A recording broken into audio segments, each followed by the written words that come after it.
Life in my small hometown was as straightforward as it gets. My parents, John and Mary, were the rock-solid types, not much for fancy words or big dreams, but when it came to love and education for me and my brother Mike, they were all in. I guess you could say I had a pretty normal life, working as an insurance agent. It wasn't exactly thrilling, but it paid the bills. Then, along came Alex. He was different from the guys around town. He had this way of seeing the world that just pulled you in. We hit it off immediately, and before I knew it, we were planning a wedding. My job didn't seem all that important anymore, especially when we found out I was pregnant. I decided to quit and focus on our family. Alex was over the moon about it, always saying how he wanted our kids to have one parent around full-time. We ended up moving closer to Alex's parents, just a 5-minute walk away.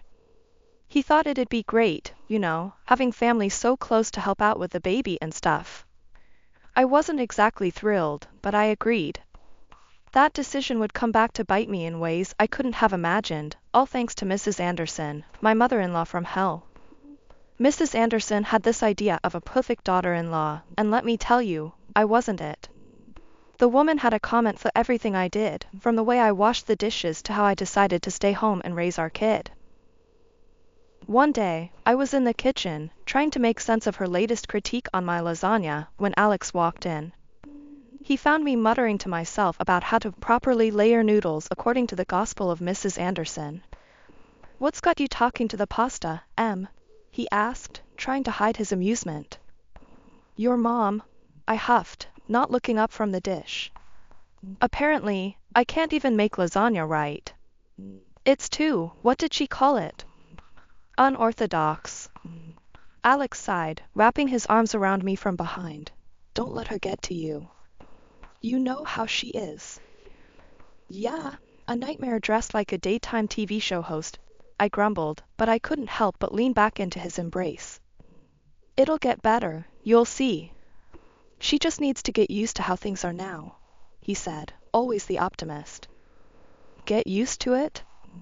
Alex, she treats me like I'm the latest in a long line of disappointments she's had to endure.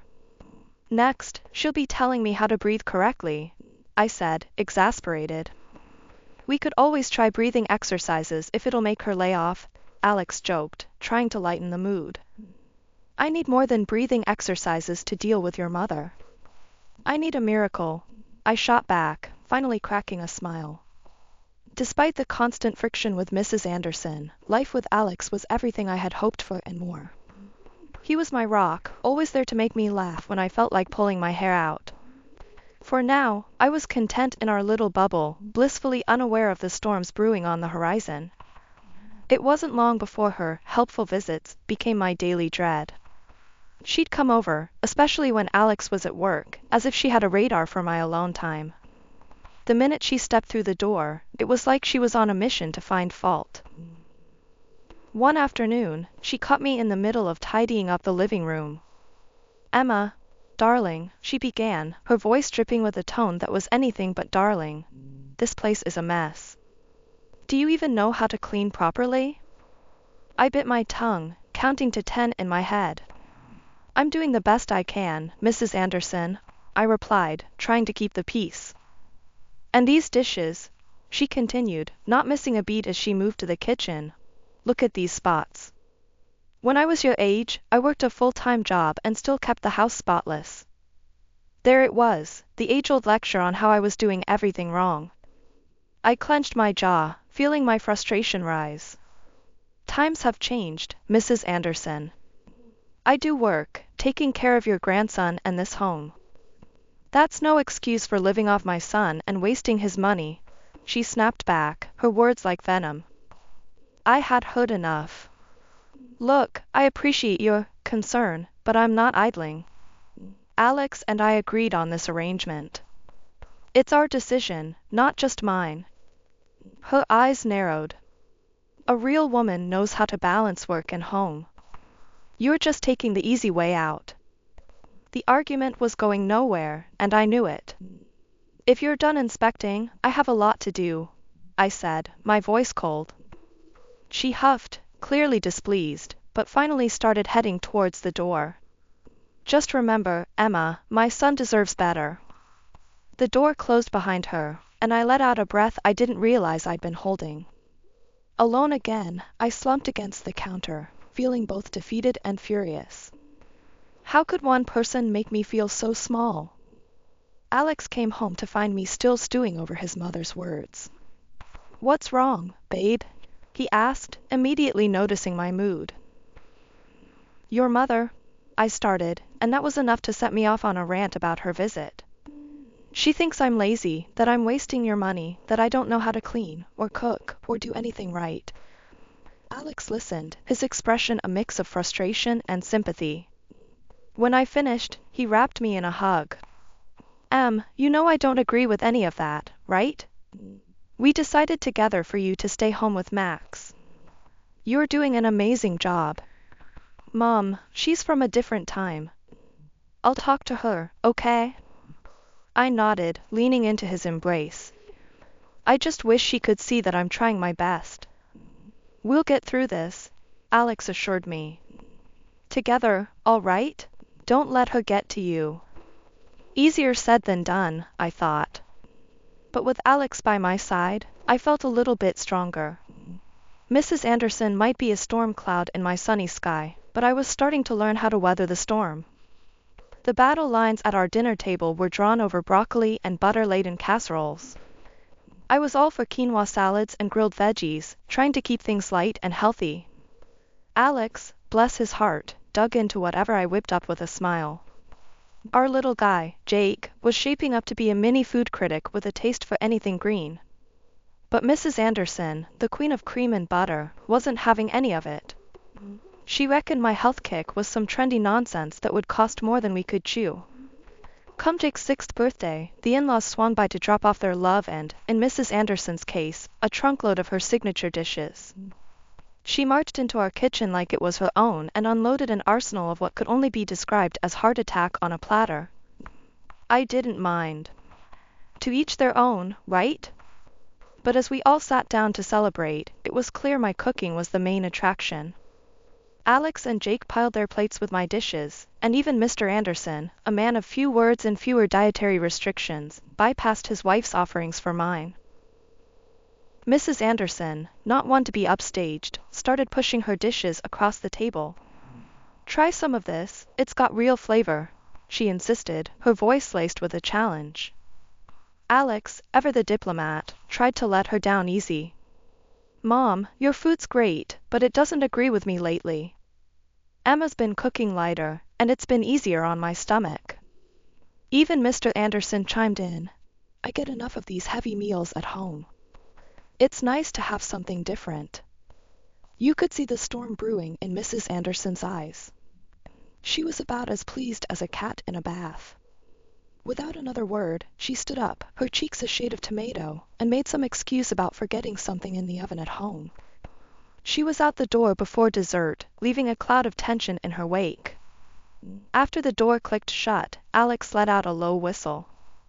"Well, that went smoothly," he said, sarcasm thick in his voice. We all shared a laugh, but I couldn't shake the feeling that this was far from over. Mrs. Anderson had a way of holding grudges like they were prized possessions. As the evening wound down, and we said goodbye to the last of the guests, I caught Alex watching me with a look that was half admiration, half concern. "You okay?" he asked, wrapping an arm around my shoulders. I leaned into him, the chaos of the day melting away. "Yeah, I'm good. Your mom might be a hurricane, but I've got my storm shelter right here." He chuckled, kissing the top of my head. "That's my girl. Just remember, we're in this together. Team us against the world." "Yeah, team us," I echoed, feeling a surge of confidence. Mrs. Anderson might think she could rain on our parade, but together, Alex and I were a force to be reckoned with. And if that meant weathering a few storms along the way, so be it. After all, what's a little rain to a couple of umbrella holders like us? After the storm that was my son's 6th birthday, things settled down. Mrs. Anderson, my not-so-beloved mother-in-law, gave us a wide berth, which was a relief. Life was peaceful until Christmas rolled around. Out of the blue, Mrs. Anderson called, asking me to whip up some dishes for the family gathering. It took me by surprise, but hey, I thought it might be a chance to mend fences. I put my heart into those dishes, making sure each one was a hit. The day before the gathering, I dropped them off at her place, feeling hopeful. My little boy, eager to spend time with his grandma, went over early on the day. When Alex and I arrived, the house was buzzing with relatives. Everyone seemed genuinely happy to see us, everyone except her. The atmosphere was weird, but I brushed it off, thinking maybe we were finally turning a corner. That hope shattered the moment Mrs. Anderson stood up, clearing her throat for everyone's attention. "I need to apologize," she began, her voice louder than necessary. "I made a mistake letting Emma prepare our dinner." I felt every eye in the room on me, confusion and embarrassment flushing my cheeks. What was she on about? She made a show of tasting my dish, then dramatically spat it out. "See? Inedible," she announced, urging others to try and see for themselves. My heart sank as I watched relatives hesitantly taste my food, their expressions turning sour. It didn't make any sense. I'd tasted those dishes, they were fine. "What's going on?" I whispered to Alex, who looked as baffled as I felt. He shrugged, at a loss. "I don't know, Em. This isn't right." Mrs. Anderson was basking in the drama, a smug look on her face as she watched the scene unfold. "I'm so sorry you all had to taste that. I have no idea what Emma was thinking." Encouraged by her performance, other relatives hesitantly followed suit, tasting the food and then sharing looks of disappointment. Murmurs of agreement spread around the table like wildfire, with people politely pushing their plates away. The mood shifted, with everyone suddenly becoming a critic, suggesting that what I'd brought to the table was less a feast and more a fiasco. Just as the embarrassment was about to swallow me whole, my husband's cousin, Mike, tried to lighten the mood. "Hey, don't sweat it," he said, clapping me on the back with a half-hearted chuckle. "We all botch it up in the kitchen now and then. No biggie." But his words, meant to comfort, barely registered. My gaze was locked on my mother-in-law, who was practically glowing with vindication. Her smile was tight, satisfied, as if she had orchestrated the entire evening just to see me falter. Feeling like I was in some sort of nightmare, I approached the table and grabbed a fork. I had to know. Each dish I had lovingly prepared and tasted to perfection before bringing it to the gathering was now tainted with a pungent taste of balsamic vinegar. It was baffling. These recipes were my signature, crafted without even a hint of vinegar. Standing there, amid the bewildered and disappointed glances from relatives, I felt a mix of embarrassment and betrayal. "Mrs. Anderson," I started, my voice steady despite the turmoil inside. "Could you please explain? There's vinegar in everything. It's overpowering, and it wasn't part of my recipes." Mrs. Anderson, with a coolness that seemed rehearsed, shrugged off my concern. "How should I know, dear? Perhaps you simply made a mistake. It happens to the best of us." But before I could press further, a voice, clear and innocent, cut through the tension. "Mommy, I know what happened to the food." It was my son, Danny, barely 6 years old, charging into the room with a bright bottle of balsamic vinegar clutched in his little hands. The room went silent, all eyes on him. "Danny, sweetheart, what are you talking about?" I asked, kneeling to his level. "I saw Grandma," he exclaimed, nearly out of breath from his excitement. "She put this in all your food when you were outside." A collective gasp filled the room. Mrs. Anderson's face turned a shade paler, her composure slipping. "That's absurd," she sputtered. "Why would I do such a thing?" "Danny, can you show me exactly what you saw Grandma do?" I asked, trying to keep my voice calm despite the storm of emotions raging inside me. With the seriousness of a judge, Danny walked over to the table, pointing the bottle at each dish I had made. "Here, and here, and here," he announced, his finger moving from one dish to the next.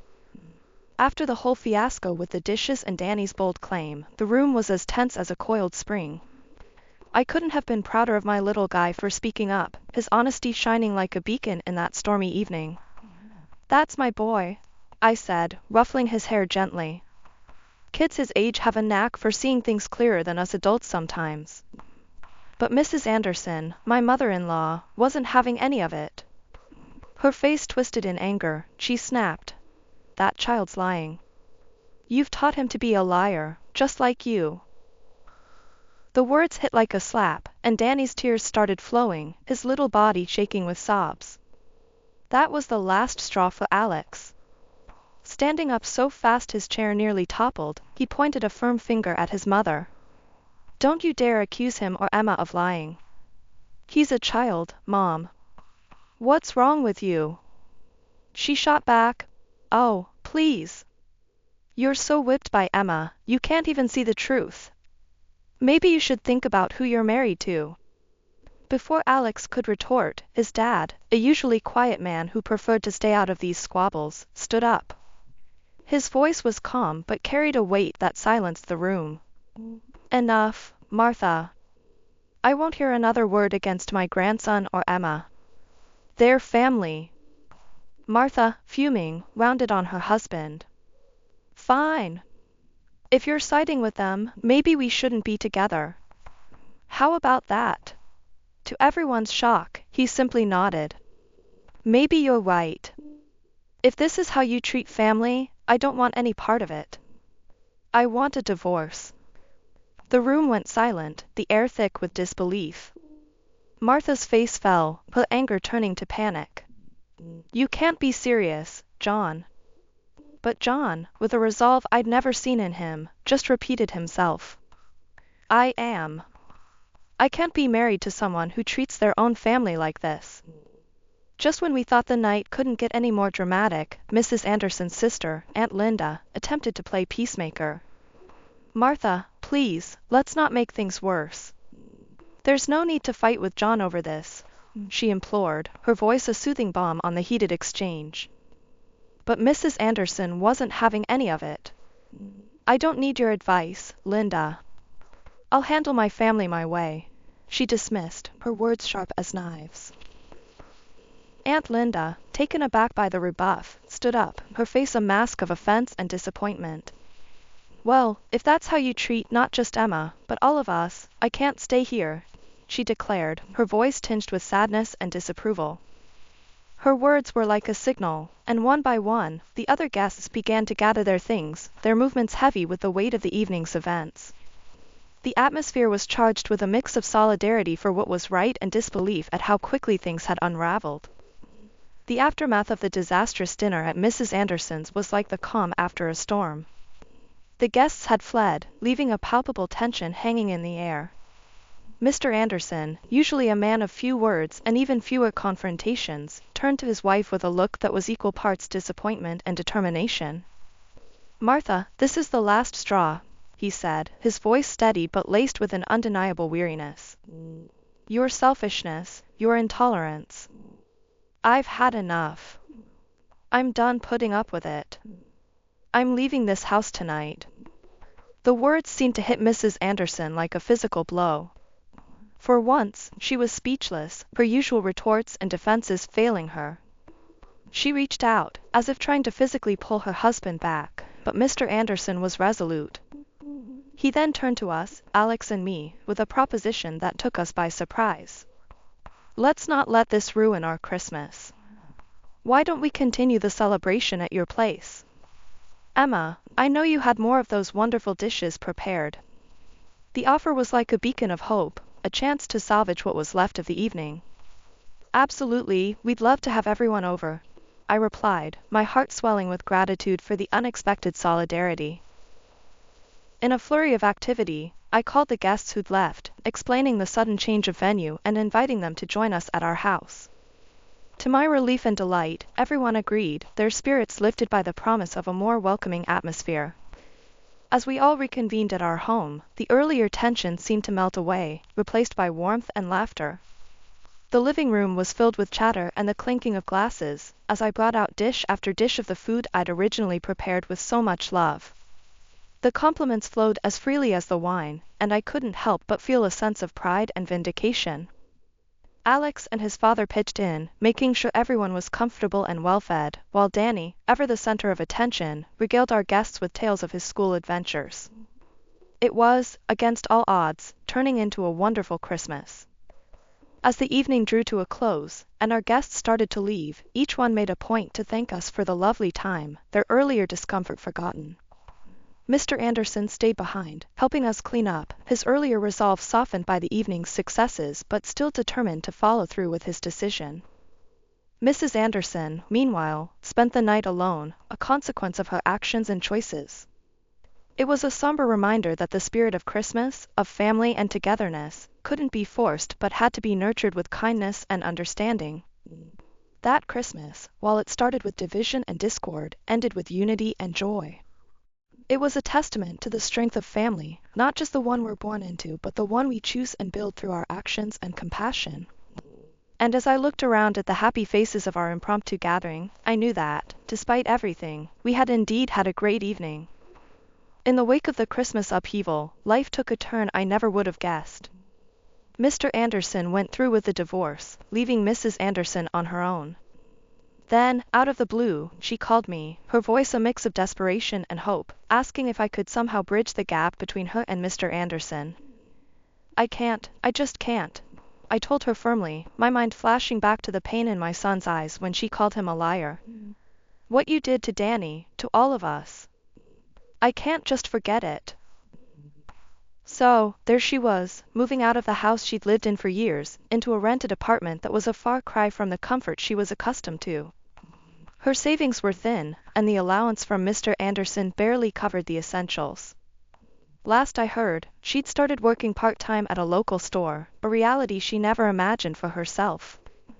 One evening, while Alex and I were clearing up after dinner, I brought it up. Can you believe she's working at the store now?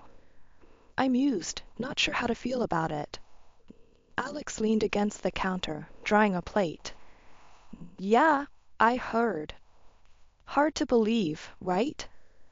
But, honestly, it feels like karma in a way. Her actions, everything that led to this. It's like she's finally facing the consequences. I nodded, the sponge in my hand pausing on a stubborn spot. I do feel bad, on some level. But then I remember Danny's face that night, and my sympathy just fades. Yeah, Alex sighed, setting the plate aside. It's a tough situation all around. But she did bring it on herself. All those years of bitter comments and manipulative behavior. It's sad, but maybe this will be a wake-up call for her. We shared a quiet moment, the complexity of family ties weighing heavily between us. Do you think she'll change? I asked, genuinely curious about his take. Alex shrugged, a hint of sadness in his eyes. I hope so, for her sake. But people only change if they want to, not because we want them to. All we can do is move forward and make sure our little family stays strong, surrounded by love and respect. His words, simple yet profound, resonated with me. The saga with Mrs. Anderson was a stark reminder of how fragile relationships could be, and the importance of nurturing them with kindness and honesty. As we finished up in the kitchen and settled down for the evening, I felt a sense of peace.